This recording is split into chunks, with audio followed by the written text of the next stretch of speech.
We think, therefore we pizza. Hashtag carbs.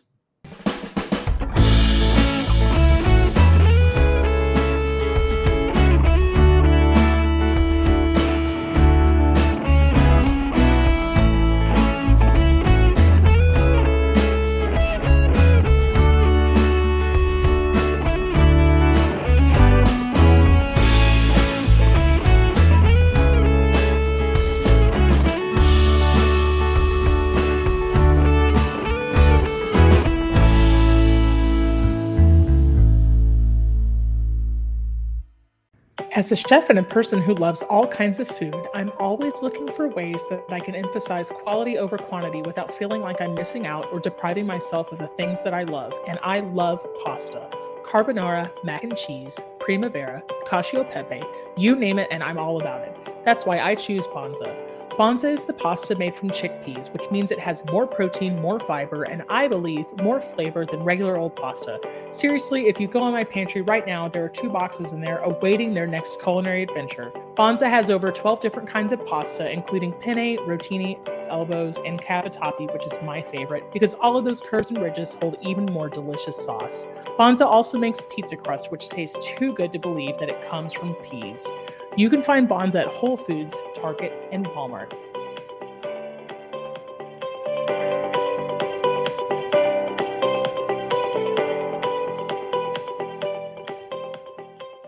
Pizza. It makes life worth living. Pizza. Hey there, food fans. Welcome back to the Food for ThoughtCast with me, your host, Melissa Reagan. But as always, you can call me Chef. And with us today in the virtual studio, I've got Stephen Gonzalez, everybody's favorite good cooker. What's up? Hi, everyone. How's it going? How are you doing? Fantastic. How are you?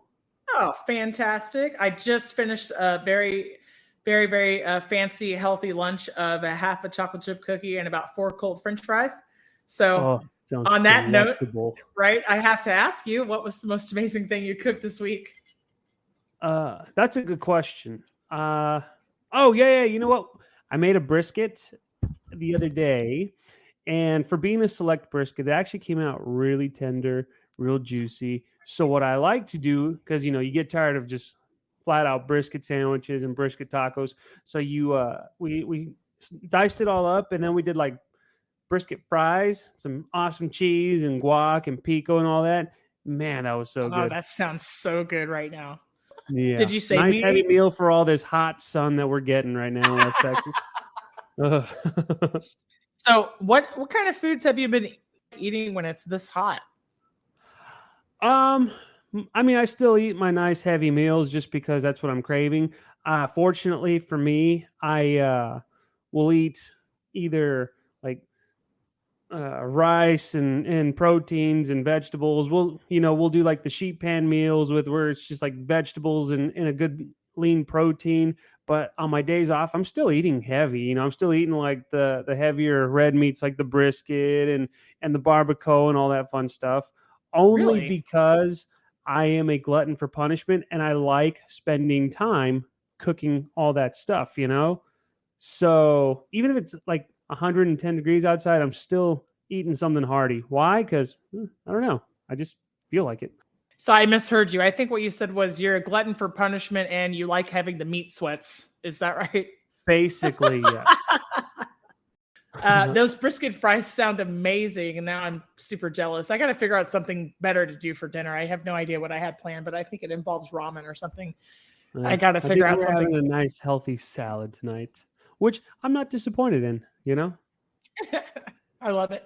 All right, let's get into it. This episode is the second slice of our series on pizza. Pizza! We had our previous episode where we covered all the regional types. Now this is just a little bit of a deeper dive into each one, which is funny. I should mention deep because we're talking about deep dish pizza today, specifically Chicago deep dish pizza. Yeah, that's good stuff. Oh yeah, delicious. Kick us off, Steve.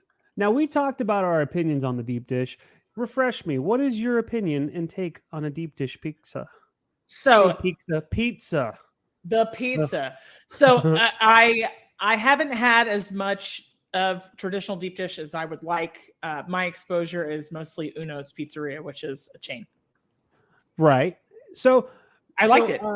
Did you know that they're supposed to be like the creators of the deep dish pizza? Did you know that? I didn't. Well, and here's another fun tidbit fact.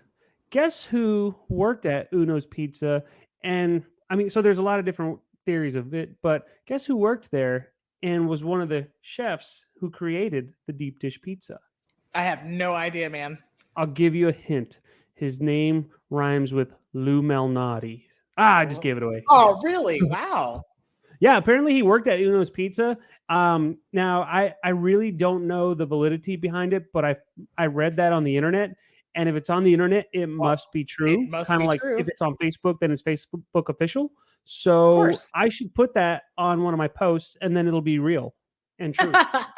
All right, hop to it. So while we're recording this, Steve's going to go throw that on social media so that it is A, official, and B, true.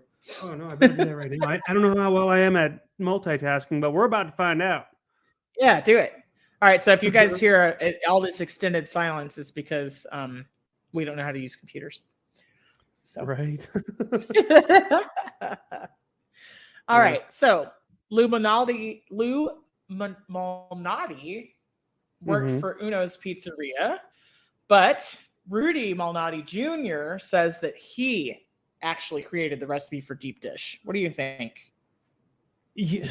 So that's a really hard one to distinguish because again, there's so many different origins there's so many different theories on how deep dish pizza was created and who did it and when and what year and what establishment. So Yeah. I mean, I would believe it too. I will believe pretty much anything that you say. Like if you told me that you created deep dish pizza, I would believe you only because I can't disprove it. Does that make sense? Yeah, no, I hear you. It kind of sounds like the origin of the dry cereal as we know it. There was about 3 guys that stole each other's ideas, right? I think that happens with a lot of types of food, to be honest. Yeah, that's true. It's one of those things where everyone created it and will have some sort of claim to it. But I will believe you more if you say, you know what, I might not have created it, but I made it better. You know? Yes, yeah, sure. I mean, so chefs and restaurateurs and everybody else, right? Like some people will outright steal somebody else's idea, and I think it's really a shame when that happens. But one of the things that happens more frequently than that in our industry is like we will riff on somebody else's idea and make it better, or tweak an idea or a concept just a little bit, and then put our own spin on it. And that's where a lot of the creativity comes from. And even if here's what's awesome is even if you don't make it better, someone's gonna think that it's better and they will follow you. So you will get a following of customers who will say, oh my goodness, your product is better than so-and-so's who created it. You know what I'm saying? It's almost like if you go to Philadelphia and you got Pat's and Geno's right across the street from each other, you have people who say one's better than the other. And I've tried them both and they're not, they're not my favorites. You're going to get us canceled. You're going to start sending me some hate mail now. Yeah, you're going to get us canceled. All right. So out of all the deep dish pizza that you've tried, do you have a favorite? So I will stay loyal to Lou Malnati's only because when I went there, it was an experience. You know, I've been to Uno's and it was delicious as well. But for me, I guess I did my homework on it. You know, everyone was showcasing it. They were talking about the ambiance. They were talking about the food, the ingredients, everything about it. For some reason, I drank that Kool-Aid. So Malnati's is my go-to for deep dish. Nice. Well, I've had Uno twice. So once in Boston and once in Chicago. With it being my main exposure and a couple of places around here that aren't really authentic. I mean, of course, I have to say that it's my favorite, but I do want to try more. But I really like that idea because, like, I'm a sauce fiend. So that concept of deep dish is, like, very appealing to me. Well, let me ask you a question. I'm going to test your knowledge. Go Did you for it. know that there is a National Deep Dish Pizza Day? It wouldn't surprise me. I think there's a national everything day, but no, I didn't know that. Yeah. Do you know when it is? Just take a stab in the dark. May 1st. That's actually not too far off. It's actually April 5th. Okay. Did you know that? I Nope. I I have no didn't know idea. that. But you also have to remember there's like National Neapolitan Style Pizza Day, there's Deep Dish Pizza Day. There's a day for every type of pizza that we talked about Nice. in that first episode of pizzas. Mhm. So, we'll have to do some more digging and find out when the other ones are, you know? Amazing. Well, that just means I'm going to have to set some calendar appointments, right? I'm going to have to seek out these the regional type of pizza days and make it a point to try everything, which means I'm going to have to book some trips too, apparently. If I have to do that and take one for the team, then so be it. If I have to travel around and eat my weight in pizza, then like I I'll do will that. clog my arteries for each and every one of you. I'm willing to take that. Yep. Agreed. Absolutely. Yes. Oh, yes. So Chicago style pizza is this deep dish version of pizza as we know it. It has upside down layers of ingredients, and it was developed in Chicago in the 1940s. And I would say it's just as famous as one of Chicago's, culinary hallmarks as the Chicago style hot dog is. Now I'm going to cut you off there. We're going to have to rewind just a little bit. Did I hear you say that it's layered backwards? Yeah. You'll have to explain this one to me. So it depends on where you get it, but what happens is the pie crust is deeper, the name, right? Deep dish. And Right. so it's kind of like a pie shell. And so the toppings go inside near the crust and then the sauce goes on top. Now, why is that? Well, it's because you have to give the dough time to bake. And if you put all the cheese on top, because it's a deep dish, like the crust will burn before the cheese will burn before everything gets cooked through. Wow. So, I would have never known that. Yeah. I've seen it, but I never thought to ask that question. I guess that's shame on me, you know? I mean, hey, some things I'm like, this is delicious. I don't want to know why. Kind of like French salad dressing. I never want to know what's in there. Ever. Well, it's funny you say that. Let me tell you. No, I'm kidding. I really don't know. Don't do it, Stephen. Well, I guess we're going to have to combine all that and do some French salad dressing to dip with our pizza. No, I can't even finish that sentence. That's awful. Nope. That's awful. Nope. Please don't do that. But yeah, no, there's some things I never thought to ask about or learn about. Like there's, some culinary magic out there that I'm just like, I don't need to understand. Yeah. Well, going back to all that, where it started, whether it was Uno's or Malnati started it. So you were talking about Uno's is like the place for you because that's where you've been, right? Sure. Did you know that it was actually supposed to be a Mexican restaurant? Really? Yeah. Yeah, that's just another fun fact. We're going to be throwing those out this entire episode. I'm here for it. I'm not exactly sure what happened, but again, on the internet, must be true type of deal. It was originally supposed to be a Mexican restaurant. I could not imagine what they would have done as a Mexican restaurant, Deep dish That's tacos? Crazy. Deep dish enchiladas? I mean, can you imagine getting a bowl of guacamole in a deep dish? Like it just wouldn't be the same, So now that you've mentioned it, I think we have to take a detour and think about deep dish enchiladas.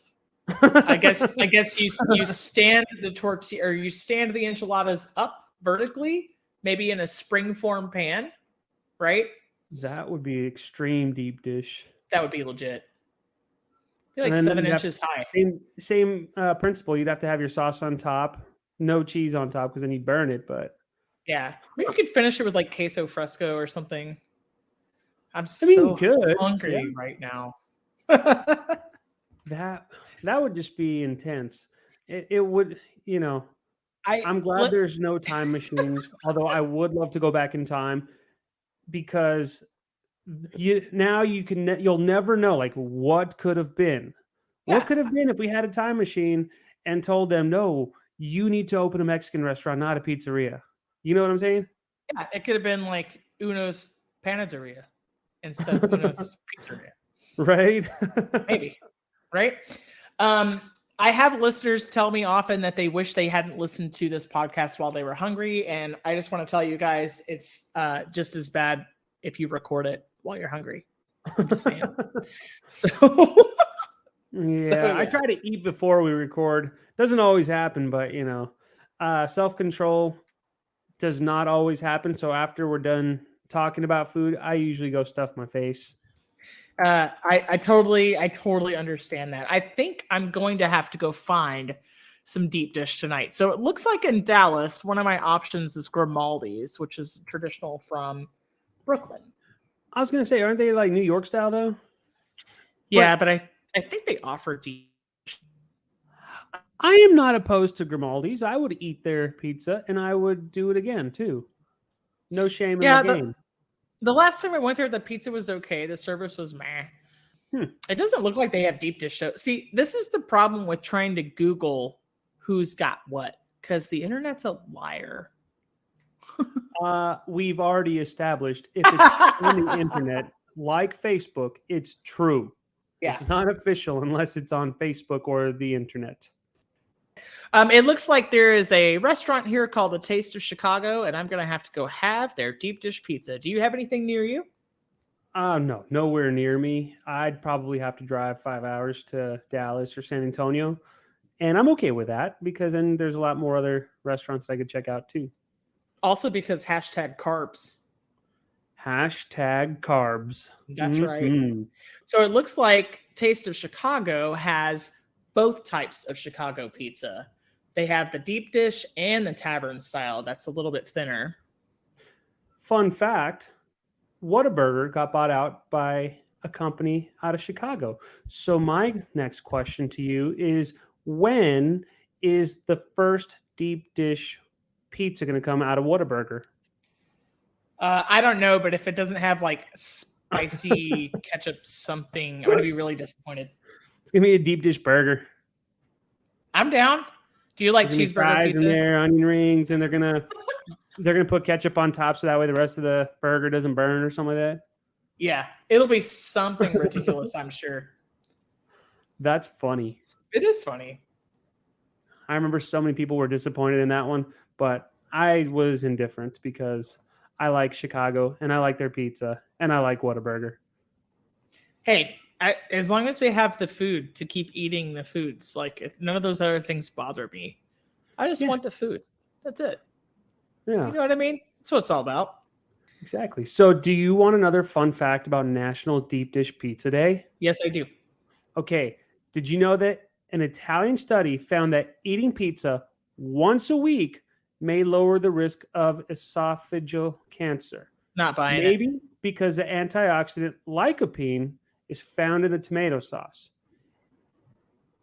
So therefore, pizza will save your life. Well, by that logic, the amount of ketchup I consume, I'm protected 100%. Well, I think we're both pretty safe. So therefore, we eat pizza. We equals healthy. That's right. Therefore, we eat pizza. Therefore, we are. There we go. Exactly. So, yeah. But do you know why tomatoes are red? And I'll give you a hint. I already said the answer. Hey, lycopene. Exactly. So if you were to do your ultimate deep dish pizza, what ingredients would you throw in there? I know we discussed it briefly about like what toppings we like on our pizza, but what would you put that would make your deep dish pizza the ultimate pizza? All right. So if I had the chance to create a deep dish pizza, first of all, I want to stud the crust with roasted garlic. That's a thing that I like to do with pizza crust. Yeah. And I'm a fan of the white pizza. And I like unusual toppings. So it would definitely be like Alfredo. I could dig it. Or, like a garlic cream sauce or some variation of that. But I'm a really big fan of the old school spinacoli. a little spinach broccoli action, and it goes really well with Alfredo. So it would probably be like chicken, spinach, broccoli, some caramelized onions, and black olives. That sounds pretty legit. Yeah. Yeah. Yeah, I like that. What about you? Well, I am a huge fan of mushrooms on my pizza, so mushrooms is a given. And I do like the way you were talking about roasted garlic, olives.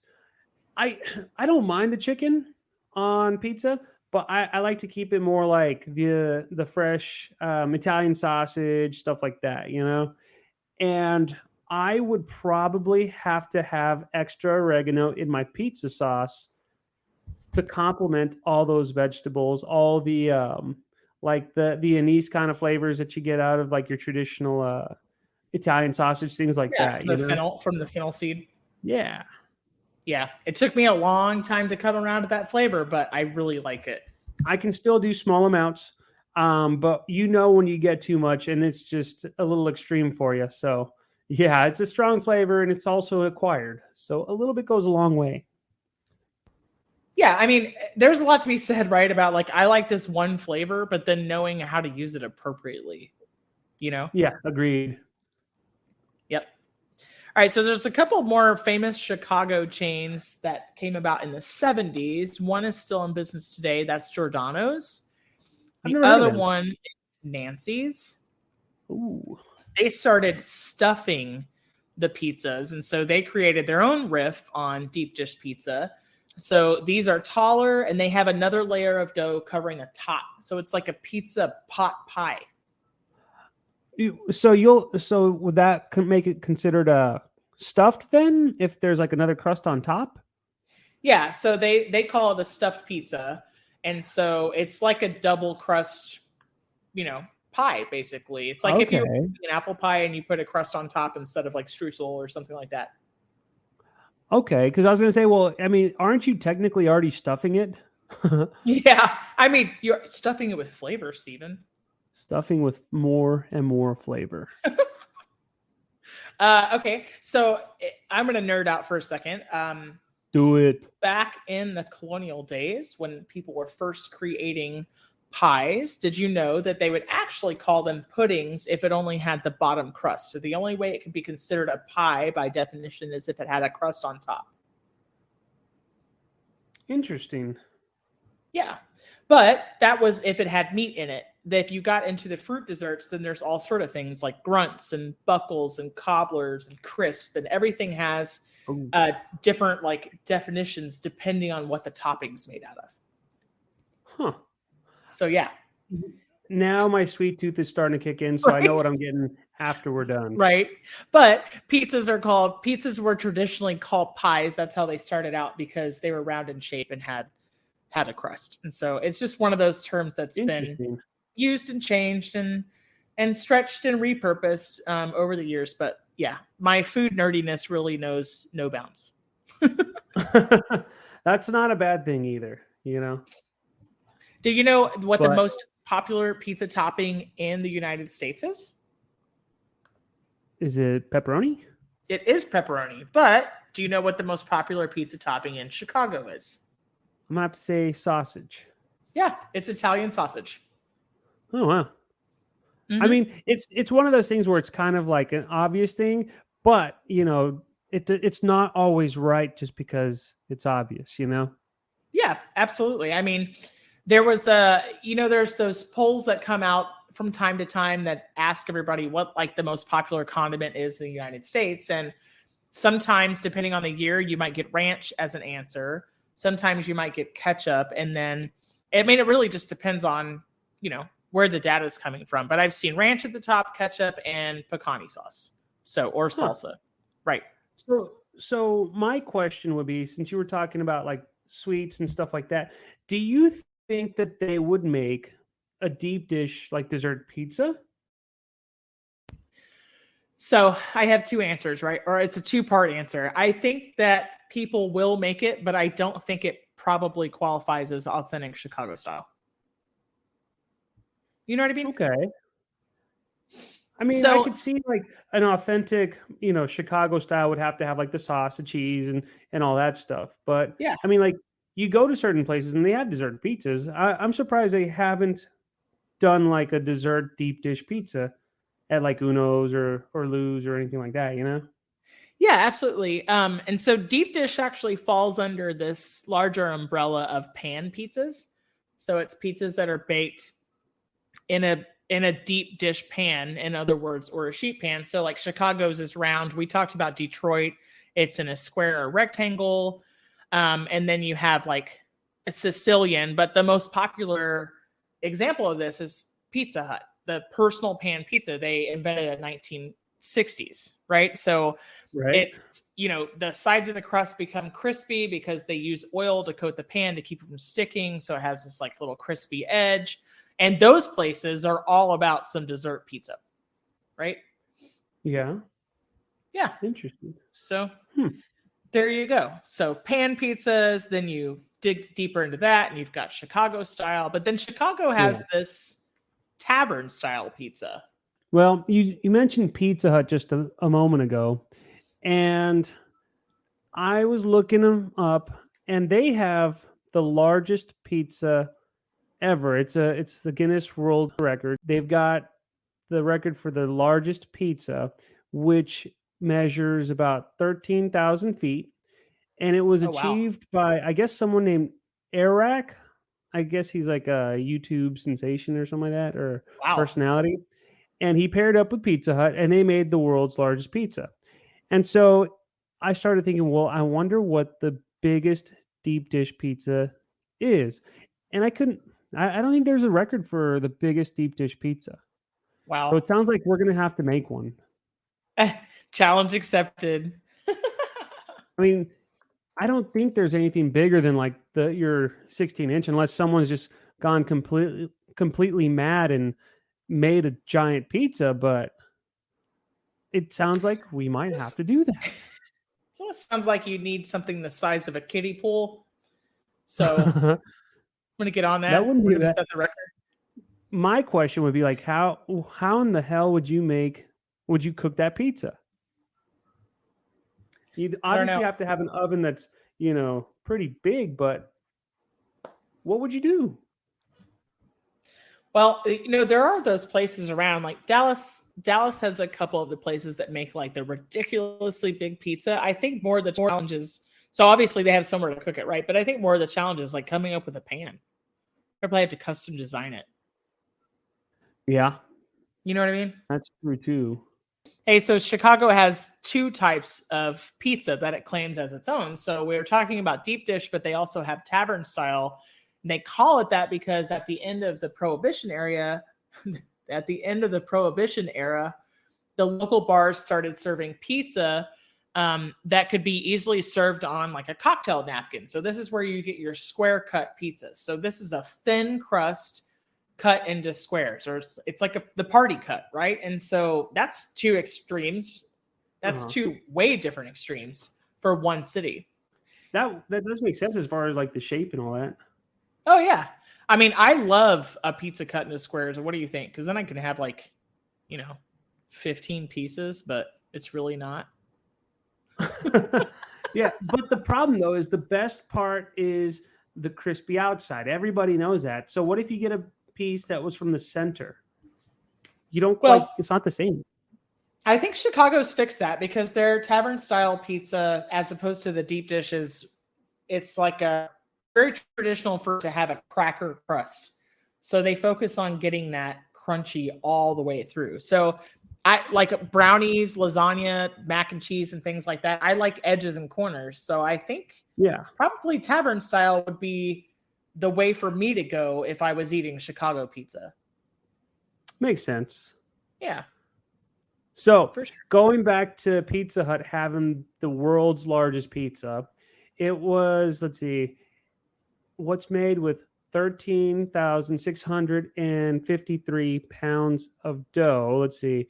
They did 44,948 pounds of pizza sauce, 8,800 pounds of cheese, and 630,000 pieces of pepperoni. Dang. Good Lord. Yeah. I guess it was just a huge publicity thing when Pizza Hut was doing its return of its big New Yorker style pizza. But remember, I just said it's New York style, not deep dish. So there's still hope for us. Yeah, we can do it. All right, next year, I'm claiming it right now. We're gonna do this. 2024. 2024. We're gonna make the world's largest Chicago style deep dish pizza. We just have to find But something to cook it in. it's well, the only problem that I have with it is where do you put it? Do you put it in a pan, like in a giant pan? But then where does the pan go? It's on the floor. So then you're having floor food. I'm just talking myself out of this because I'm waiting for someone else to do it. There's tables. I'm Flatbed planting the trucks. seeds for other We can people. do this. Anyone listening, you all just do it. Do it and take the credit. We could do this. We could do this thing. So yeah, I mean, I as much as I love pizza, I think Chicago's lucky to have two kinds, but I have got to go out there and find some of the best Chicago style deep dish and the tavern style in North Texas. I've got to go find it. If you're listening to this and you know where it is, you've got to let me know because now I'm on a mission. On a mission for pizza. On a mission for pizza. So, what is the closest type of pizza to you in Midland? As far as Chicago style, I don't think we don't have anything out here in Midland for Chicago, but there's a lot of pizza trucks that are coming up that are doing like the Neapolitan style. Yeah. And as delicious as it is, we're not talking about that today. We're talking deep dish. Oh, indeed. Yeah. I mean, it sounds like that Midland's got, a ways to go for all the kinds of pizza. It's growing quite a bit, but there's still a lot of niche markets as far as food, So at the pizza places that you have around there, so there's really no Chicago style to speak of. Do you have any deep dish that's not Pizza Hut, or would you have anything that's like a thin cracker crust that would be closer to the tavern style? I am not a big fan of the cracker crust style personally. I feel like it just falls apart on me. It's almost like having a taco shell, if you will, and it's more of a mess than anything else. And then I get frustrated while I'm eating, so it just leads to a bad time for me, Yeah. I don't even think there is anything, other than like the chains that'll do stuff like that, Got it. I got it. So yeah. Do you like any of the chains? Speaking of, my wife enjoys Papa John's because she always gets coupons, and coupons are the best thing ever because you save money. Coupons are great. I don't mind Domino's. Very rarely will I eat Pizza Hut unless someone else gets it. But I don't know. I like a lot more of the chains, or I'm sorry, not the chains, the mom and pops versus the chains. And like I said, my favorite one right now is it's a food truck called De Casa Pizza, and their food is just phenomenal. It's light, it's airy, but the flavor is on point. Yeah, and I mean, I love a good local pizza joint, right? But that's where it gets a little bit. The lines really blur, right? Like it gets a little bit sketchy. It's not sketchy; it just gets a little bit like. The local pizza places do a really nice job, and I love supporting local businesses. But in every place that I've ever lived or gotten pizza from a local joint, right? It's not a dictionary definition of like one of the regional styles. They have their own style, which is really great. Like there's a pizza place here that's called Greenville Avenue Pizza Company. And when you ask them, they will tell you that they are not trying to be like anybody. They are East Dallas thin crust. And it's a very specific way they make it. And they're proud of that. And they should be. Like, it's delicious. But yeah, it's not going to match any other regional kind, Interesting. So I do always appreciate people, pioneers, if you will, when they're trying to make their own crust, their own style. But it's truly unique to what they do. And it's it can be people can try to replicate it, but you can't do it. You know what I'm saying? Like if you have a certain pizza crust or a specific way of making your sauce that's just truly unique, I'm all for it. You know? Yeah, I like that. I mean, I think pizza's a blank canvas. It's just a way for people to be creative. And I kind of love that every area in the United States has its own something to call its own. I mean, you have to, you know, otherwise you don't like, it makes it more of a destination for either a specific style of food, a specific dish that you can't get anywhere else. I mean, I think that's actually a really amazing thing, you know? Yeah. Steve, I've had a wonderful time talking to you today about Chicago style pizza. Any plans for the night? You said salad. What's going on with the salad? It's going to be a deep dish salad. There's going to be breadcrumbs in the form of a crust, and there will be vegetables, mostly tomatoes. And we're going to make it very well balanced by adding some dairy to it and baking it all off. Now that we have been talking about deep dish pizzas. So therefore, pizza is salad. You're going to bake the salad? Yeah. Pizza is salad. Yeah, in much of the same way that chocolate is a vegetable because it's beans. Actually, I guess it's legumes. See, therefore, chocolate equals healthy. Chocolate equals health. Pizza equals necessary and delicious. Yeah, it's going to prolong your life. Stephen, tell us where we can find you online. So if you look on social media, The Truth, Facebook, Chef Stephen Gonzalez, or if you would prefer my more made up stuff, you can find me on Instagram, Twitter, and TikTok under Chef Stegons. Or if you'd like to just talk food, go to chefstephengonzalez.com. There's always something going on there. So yeah. Awesome. Steve, do you have any pizza recipes in your cookbook? I actually don't. I do, however, have a flatbread recipe for the actual flatbreads, and you can turn that into a pizza. So therefore, kind of. Is a flatbread a pizza? That's a whole nother podcast episode. We will have to touch base on that one in a completely different one. Next time on the Food for ThoughtCast, we will create a controversy and a scandal where it has no business being, and we'll talk for an hour about whether or not a flatbread is a pizza. It'll be in the background. Fun. You'll have to have some dramatic music. Dum dum dum dum dum dum dum. Pop pop pop pop pop. Sounds more. Oh, yeah. Or we could just bring in the dun dun from Law and Order. Oh yeah. Oh, or then you just like for an hour and a half, it's just gonna be like, is pizza flatbread? No. Bum bum bum. Yes. All right, man. You have a wonderful day. You as well. All right. Bye. Bye. That's a wrap for today. Until the next episode of the Food for ThoughtCast, make good food, eat good food, share it, and be kind to one another.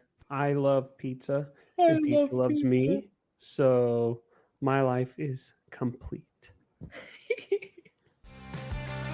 Thanks so much for listening today.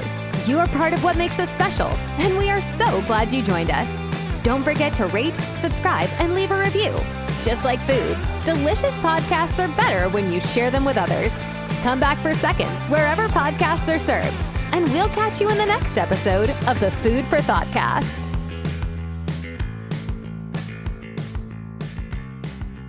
You can find us on Facebook and Instagram at the Food for ThoughtCast or at www.foodforthoughtcast.com, where you can link to all podcast players, or you can send us an email at foodforthoughtcmc@gmail.com.